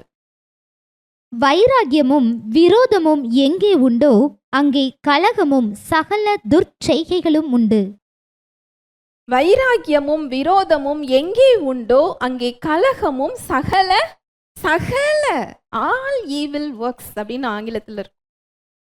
1-2லாம் இல்லை, அவன் நினைக்கிறதெல்லாம் அவனால என்ன செய்ய முடியும்? செய்ய முடியும். இன்னைக்கு அதை தான் சபையில் அவன் என்ன செஞ்சிட்டு இருக்கிறான்? செய்து கொண்டிருக்கிறான். ஹல்லேலூயா, பிரைஸ் தி லார்ட். அந்த ஒற்றுமை இல்லை. தேவனுடைய பிள்ளைகள் சொல்றத சபை என்ன செய்யறது இல்லை? கேட்கறது இல்லை. இந்த அன்புலாம் ஊற்றப்படுறதுக்கு முன்னாடியே தாவீது ராஜா சொல்றாரு, சவுலை கொலை பண்றதுக்கு ஒரு வாய்ப்பு கிடைக்கி, தேவன் அபிஷேகம் பண்ணுவித்தவர் மேல என் கையை நான் என்ன செய்ய மாட்டேன்? போட மாட்டேன். அவரை மரண ஆபத்து நெருங்கிக்கிட்டு இருக்கு, அவரை தப்பிச்சு விட்டு அவர் மறுபடியும் அவரை கொலை பண்றதுக்கு என்ன செய்வாரு? தேடுவாரு. அந்த இடத்துல அவர் சொல்றாரு, தேவன் அபிஷேகம் பண்ணுவித்தவன் மேல நான் என்ன செய்ய மாட்டேன்? கை போட மாட்டேன். இன்னைக்கு சபைகள்ல தேவன் நியமித்திருக்கிற மேய்ப்பர்களை கோர்ட்ல என்ன போடுறோம்? கேஸ் போடுறோம், குரூப்பா சேர்க்கிறோம், நம்ம நீதி நியாயம் உரிமைன்னு பேசுறோம். வேதம் அப்படி சொல்லல. இது நீங்க திறந்து விடுற நீரூற்று. நீங்க சொல்லலாம், இது தேவனுக்கேற்ற வைராக்கியம்னு சொல்லலாம். தேவனுடைய ஊழியக்காரர்கள் மேல குறை சொல்றதுக்கு யாருக்கும் என்ன கொடுக்கல? அதிகாரம் கொடுக்கல. ஒரு எஜமான் கிட்ட போய் வேலைக்காரனை என்ன செய்ய முடியாது? குறை சொல்ல முடியாது. தேவனுடைய பிள்ளைகள் அவருடைய வேலைக்காரர்கள். உங்களுக்கு பிடிக்கலையா? அவங்கள ஃபாலோ பண்றதை என்ன செய்யுங்க? விடுங்க. அவங்களுக்காக ஜெபம் பண்ணுங்க. அது தேவனுக்கும் அவர்களுக்கும் உரியது. ஹல்லேலூயா, பிரைஸ் தி லார்ட். இதெல்லாம் திறந்து விட்டுருக்கிற நீரூற்று. இதை தோர்த்து போடாம எத்தனை முறை நான் இயேசுவின் தழும்புகளால் சுகமானேன்னு சொன்னாலும் சுகம் என்ன செய்யாது? வெளிப்படாது. எவ்வளவு டொனேஷன் கொடுத்தாலும், எவ்வளவு தசமபாகம் கொடுத்தாலும் அது என்ன செய்யாது? பிராஸ்பர் ஆகாது. என்ன பிசாசால அதை என்ன செய்ய முடியும்? தடுக்க முடியும். தேவன் தடுக்கவில்லை. அவர் கிறிஸ்துவின் ரத்தத்தின் மூலம் நம்மளை என்ன செஞ்சுக்கிட்டு இருக்கிறார்? பார்த்து கொண்டிருக்கிறார். ஹல்லேலூயா, பிரைஸ் தி லார்ட். மறுபடி வாசிக்கலாம். 2 நாளாகமம் 32:5. அவர் திடன் கொண்டு இடிந்து போன மதிலையெல்லாம் கட்டி அவைகளையும் வெளியில் உள்ள மற்ற மதிலையும் கொத்தளங்கள் மட்டும் உயர்த்தி தாவீது நகரத்தின் கோட்டையை பலப்படுத்தி திரளான ஆயுதங்களையும் கேடகங்களையும் பண்ணி ஜனத்தின் மேல் படைத்தலைவரை வைத்து அவர்களை நகர வாசலின் வீதியிலே தன் அண்டையிலே கூடிவர செய்து அவர்களை நோக்கி, நீங்கள் திடன் கொண்டு தைரியமாயிருங்கள், அசிரியா ராஜாவுக்கும் அவனோடு இருக்கிற ஏராளமான கூட்டத்திற்கும் பயப்படாமலும் கலங்காமலும் இருங்கள். அவரோடு இருக்கிறவர்களை பார்க்கிலும் நம்மோடு இருக்கிறவர்கள் அதிகம். அவரோடு இருக்கிறது மாம்ச புயம், நமக்கு துணை நின்று நம்முடைய யுத்தங்களை நடத்த நம்மோடு இருக்கிறவர் நம்முடைய தேவனாகிய கர்த்தர் தானே என்று சொல்லி அவர்களை தேற்றினார். யூதாவின் ராஜாவாகிய எசேக்கியா சொன்ன இந்த வார்த்தைகளின் மேல் ஜனங்கள் நம்பிக்கை வைத்தார்கள். இங்க எசேக்கியா ராஜா அதை தூர்த்து போட்டுட்டு அவர் என்ன செய்யல? சும்மா இருக்கல. அங்க ஒவ்வொரு இடத்துலையும் ஒவ்வொரு நபரை என்ன செய்கிறார்? நிறுத்துகிறார். அந்த ஜனங்கள் எல்லாம் அழைக்கிறார். இன்றைக்கு நம்ம ஒரு யுத்தத்துல நிற்கிறோம். நாம எங்கெல்லாம் பலவீனமா இருக்கிறோமோ, எந்த இடத்துலலாம் நம்ம பலத்தை சார்ந்து கொண்டு தேவனை தேடாம இருக்கிறோமோ அந்த இடத்தெல்லாம் சரி செய்கிறதுக்கு அவர் பாதத்துல அமர வேண்டும். நீங்கள் அமர்ந்திருந்து நானே தேவன் என்று அறிந்து கொள்ளுங்கள். ஒரு விசுவாசி செய்ய வேண்டியது இது மாத்திரம்தான் செய்யணும். கிறிஸ்துவுக்குள்ளான உங்க அடையாளத்தை நீங்க தெரிந்து கொள்ளாம யுத்தத்தை அவர் கையில கொடுக்க முடியாது. யுத்தத்துல அவர் கொடுத்த வெற்றியை என்ன செய்ய முடியாது? பார்க்க முடியாது. அடையாளம் எங்கு தெரியவில்லையோ அங்கு அடிமையாக இருக்க நேரிடும். நம்ம அடையாளம் தெரிஞ்சாதான் அதிகாரத்தை என்ன செய்ய முடியும்? அனுபவிக்க முடியும். ஹல்லேலூயா, பிரைஸ் தி லார்ட். இங்க ஒவ்வொருத்தரையும் அவர் நிறுத்துகிறார். நிறுத்திட்டு அடுத்தவர் எல்லாரையும் கூப்பிட்டாங்க. என்ன சொல்றார் பாருங்க. 2 நாளாகமம் 32:7 வசனம். நீங்கள் திடன் கொண்டு தைரியமாயிருங்கள், அசிரியா ராஜாவுக்கும் அவரோடு இருக்கிற ஏராளமான கூட்டத்திற்கும் பயப்படாமலும் கலங்காமலும் இருங்கள். அவரோடு இருக்கிறவர்களை பார்க்கிலும் நம்மோடு இருக்கிறவர்கள் அதிகம். அங்க மக்களுக்கு தைரியம் சொல்றாரு. அந்த சூழ்நிலையை பார்த்து அவர் பயப்படல, கலங்கி போகல, புலம்பல, விசுவாசத்தை பேசுறாரு.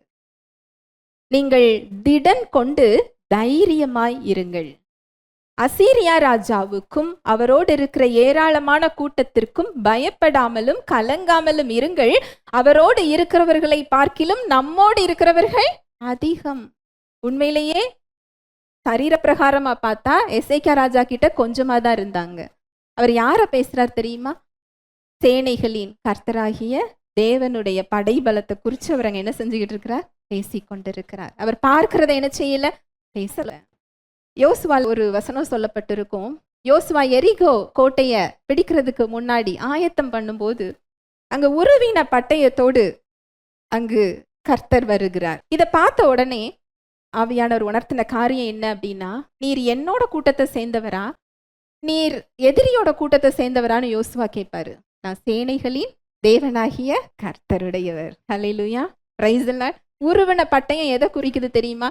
அங்க யுத்தமே ஆரம்பிக்கல, ஆனா அவர் பட்டயத்தை என்ன செஞ்சுட்டாரு? உருவி யுத்தத்துக்கு ரெடியாக நிற்கிறார். யுத்தம் உன்னோடது இல்ல, யுத்தம் யாரோடது?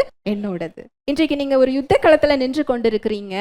அந்த சேனைகளின் கர்த்தருடைய கூட்டம், ஹெவன்லி ஃபோர்ஸ் உங்களுக்கு எப்படி இருக்குது? தயாரா யுத்தத்துக்கு நின்றுகிட்டு இருக்கு.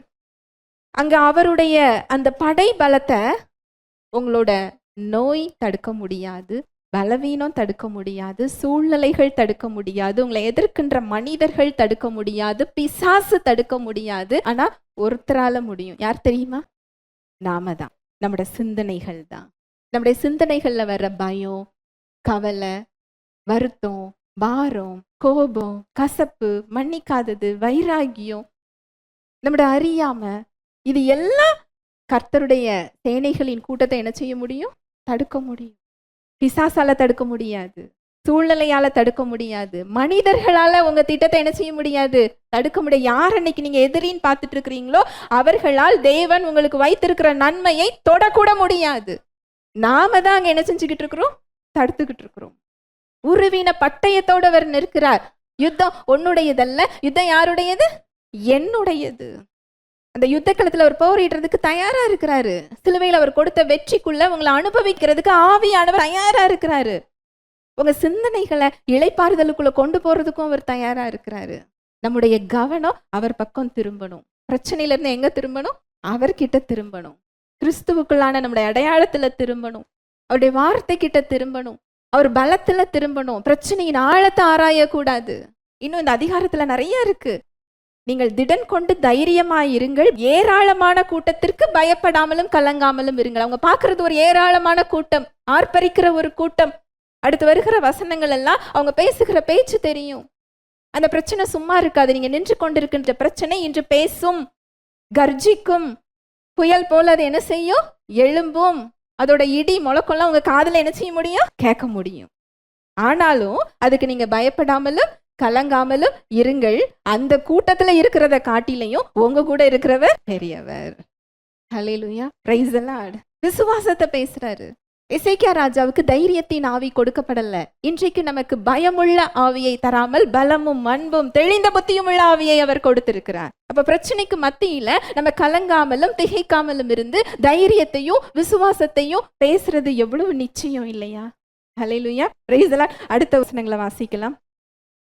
அவரோடு இருக்கிறது மாம்சபுயம், நமக்கு துணை நின்று நம்முடைய யுத்தங்களை நடத்த நம்மோடு இருக்கிறவர் நம்முடைய தேவனாகிய கர்த்தர் தானே என்று சொல்லி அவர்களை தேற்றினார். யூதாவின் ராஜாவாகிய எசேக்கியா சொன்ன இந்த வார்த்தைகளின் மேல் ஜனங்கள் நம்பிக்கை வைத்தார்கள். அவரோடு இருக்கிறது மாம்சபுயம். நீங்க அந்த அதிகாரத்தை வாசிச்சு தியானிச்சு பாருங்க. அவரோட பலம் என்னன்னா அவருடைய இராணுவம், அவருடைய கடந்த கால வெற்றி, சுத்தி இருக்கிற நாடுகள் எல்லாம் அவர் என்ன செஞ்சிட்டாரு? ஜெயிச்சுட்டாரு. அந்த தெய்வங்கள் எல்லாம் அவங்கள காப்பாற்றலையே, உன்னோட தெய்வம் மட்டும் உன்னை எப்படி காப்பாத்தும்னு கேட்கிறாரு. அங்க உயிர் இல்லாத தெய்வங்களோட உயிருள்ள ஜீவனுள்ள தேவனை ஒப்பிட்டு அவர் என்ன செஞ்சுக்கிட்டு இருக்கிறாரு? பேசிக்கொண்டிருக்கிறார். அதுதான் எசேக்கியா சொல்றாரு, அது மாம்சபுயம். அவரோடு இருக்கிறது மாம்சபுயம், நமக்கு துணை நின்று நம்முடைய யுத்தங்களை நடத்த நம்மோடு இருக்கிறவர் நம்முடைய தேவனாகிய கர்த்தர் தானே. நம்மோடு இருக்கிறது தேவ பலம். எசேக்கியா ராஜா சொல்றாரு, இன்றைக்கு நம்ம கூட அவர் இல்ல, நமக்கு உள்ள இருக்கிறாரு. அவரே நமக்கு பலமாக, அவரே நமக்கு கேடகமாக நம்ம கூட இருக்கிறாரு. அவர் நம்மளை பாதுகாக்கிற ஆயுதமா மாத்திரம் இல்ல, நம்மளை டிஃபென்ஸ் பண்ற ஆயுதம் மட்டும் இல்ல, தாக்குகின்ற ஆயுதம். எதிரிகளையும் சூழ்நிலைகளையும் தாக்குகிற ஆயுதமாகவும் அவர் என்ன செய்கிறார்? செயல்படுகிறார். ஹல்லேலூயா, பிரைஸ் தி லார்ட். இந்த வார்த்தை மேல அவங்க நம்பிக்கை வச்சாங்களாம். பிரச்சனையை விட்டுட்டு தேவனை அவங்க என்ன செய்யறாங்க? பார்க்கறாங்க. அடுத்து உள்ள வசனங்கள். இதன் பின்பு அசரியா ராஜாவாகிய செனகெரிப் தன் முழு சேனையுடன் லாகீசுக்கு எதிராய் முற்றுகை போட்டிருக்கையில், யூதாவின் ராஜாவாகிய எசேக்கியாவினிடத்துக்கும் எருசலேமில் உள்ள யூதா ஜனங்கள் யாவரிடத்துக்கும் தன் ஊழியக்காரரை அனுப்பி, அசரியா ராஜாவாகிய செனகெரிப் சொல்லுகிறது என்னவென்றால், முற்றுகை போடப்பட்ட எருசலேமிலே நீங்கள் இருக்கும்படிக்கு நீங்கள் எதின் மேல் நம்பிக்கையாய் இருக்கிறீர்கள்? இங்க அந்த எதிரி சொல்றாரு, என்ன சொல்றாரு அப்படின்னா, உங்களை நாங்க முற்றுகை போட்டிருக்கிறோம், எங்களுக்கெல்லாம் வெற்றி தான், நாங்க எல்லாத்தையும் நாங்க ஜெயிச்சிருக்கிறோம், யாரோட தெய்வமும் உங்களை என்ன செய்யல? காப்பாற்றல. நாங்க முற்றுகை போட்டு அடுத்து உங்களை டார்கெட் பண்ணியிருக்கிறோம், உங்களை தான் நாங்க என்ன செய்ய போறோம்? ஜெயிக்க போறோம். நீங்க எதன் மேல நீங்க நம்பிக்கையா இருக்கிறீங்க? இன்றைக்கு நீங்க தேவனுடைய வார்த்தையின் மேல, சத்தியத்தை நீங்க விசுவாசிச்சு காத்து கொண்டிருக்கும் போது இந்த வார்த்தையை நீங்க கேட்க முடியும். இவ்வளோ பெரிய பிரச்சனையில உன் நம்பிக்கை எதுல இருக்கு? எப்படி நீ வெளியில வர முடியும்? எப்படி நீ பார்க்க முடியும்? இதுல எப்படி நீ மீண்டு வரப்போற? இந்த குரலை உங்களால என்ன செய்ய முடியும்? கேட்க முடியும். நீங்க அடுத்து வர வசனங்கள் எல்லாம் ரொம்ப அழகா இருக்கும். அவன் பொய்யனும் பொய்க்கு பிதாவுமாக இருக்கிறான். அவனோட வல்லமை அது மாத்திரம்தான். அவனுடைய வல்லமை உரிந்து கொள்ளப்பட்டிருக்கிறது. துரைத்தனங்களையும் அதிகாரங்களையும் முறிந்து கொண்டு வெளியரங்கமான கோலமாக்கி அவைகளை சிலுவையின் மேல் அவர் என்ன செஞ்சிருக்கிறார்? வெற்றி சிறந்திருக்கிறார். அங்க அடுத்து என்ன நடக்கும் அப்படின்னு சொன்னா, அங்க எசேக்கியா ராஜாவையே அங்க குறை சொல்லுவார். அந்த எதிரி அசிரியா ராஜா சொல்வார், உங்களை அவர் ஏமாற்றுகிறார், கர்த்தரை தேட சொல்றாரு, அந்த தெய்வங்களே காப்பாத்தல, உங்க தெய்வன் எப்படி என்கிட்ட இருந்து காப்பாற்ற முடியும்? நீங்க எசேக்கியா சொல்றதை கேட்டுட்டு இன்னுமா நீங்க நம்பிக்கிட்டு இருக்கிறீங்க?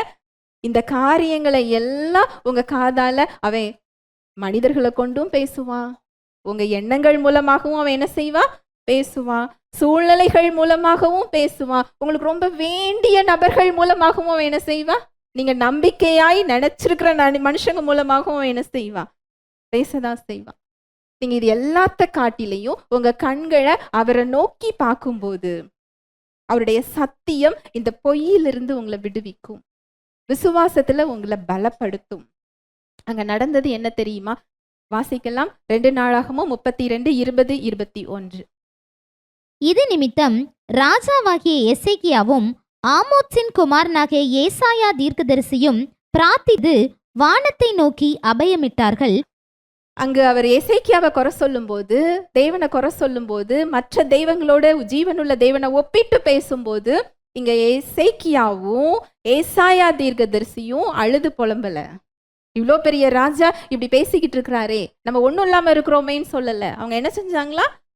வானத்தை நோக்கி என்ன செஞ்சாங்களா? அபயமிட்டார்கள்.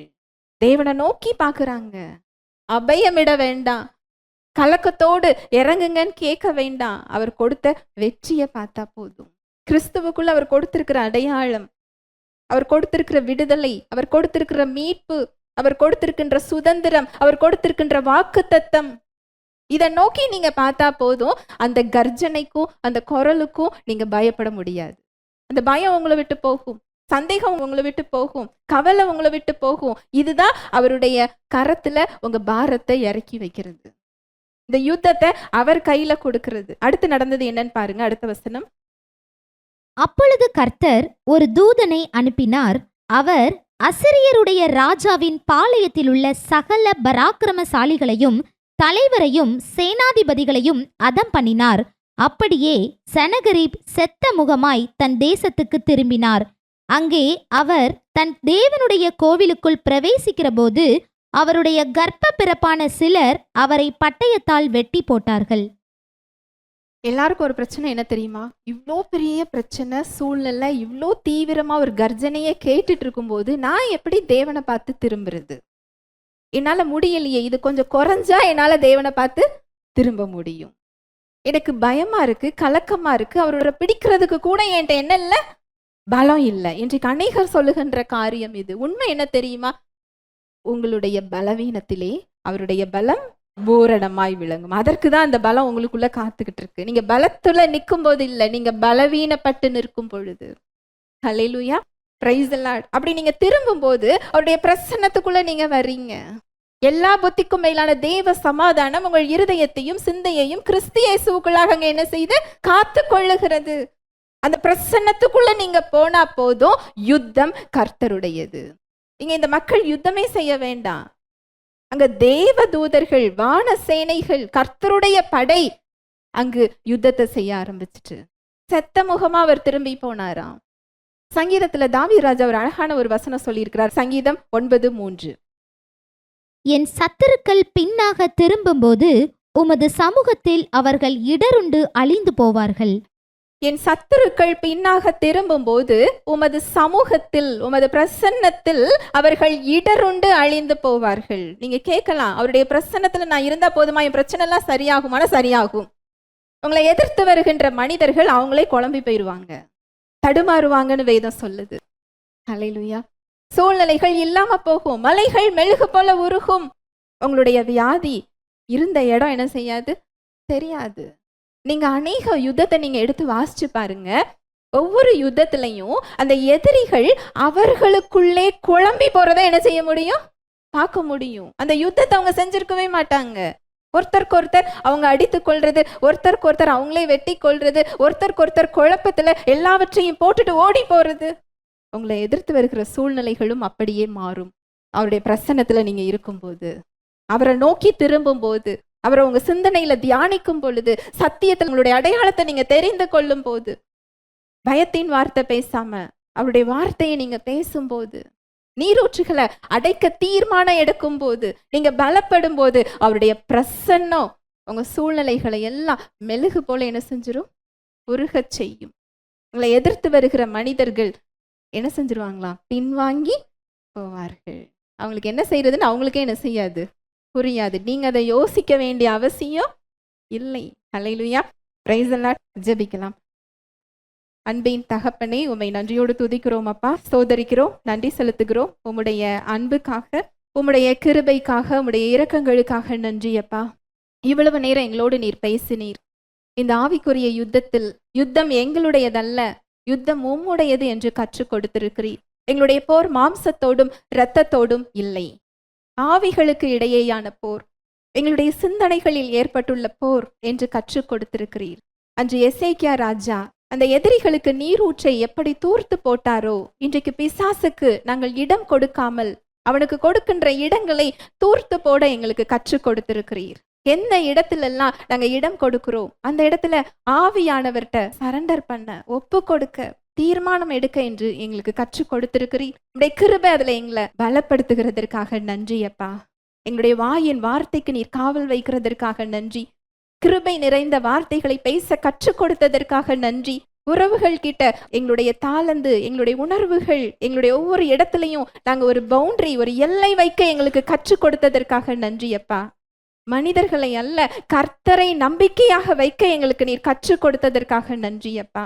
நன்றி செலுத்துகிறோம். எங்களுடைய தவறான பழக்க வழக்கத்திலெல்லாம் எங்களை வெளியே வர இன்றைக்கு கற்றுக் கொடுத்திருக்கிறீங்க.